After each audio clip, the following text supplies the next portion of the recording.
Hi guys, welcome to Virtual AI and Hybris Technologies. Today I will show you how to delete temporary files manually. There are three basic steps. By performing those steps, we can perform the cleanup activity. So press Windows plus R button. Here type Prefetch, press enter. It is asking some admin access, so click on continue.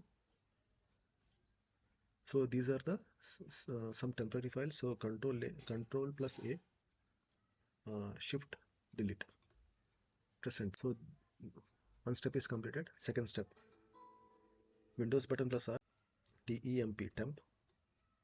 Here control plus A, shift plus delete, enter.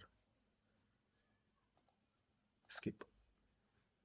We can't delete this, so close this. Now the second step is completed. Now third step, Windows button plus R,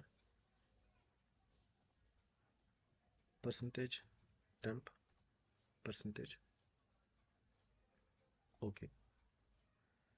So these are all temporary files. Control A, shift delete, enter.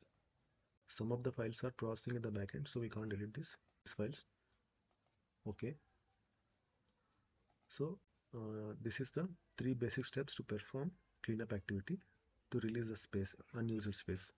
So thank you guys for watching this video, and please like my video and subscribe my channel for more videos. Thank you.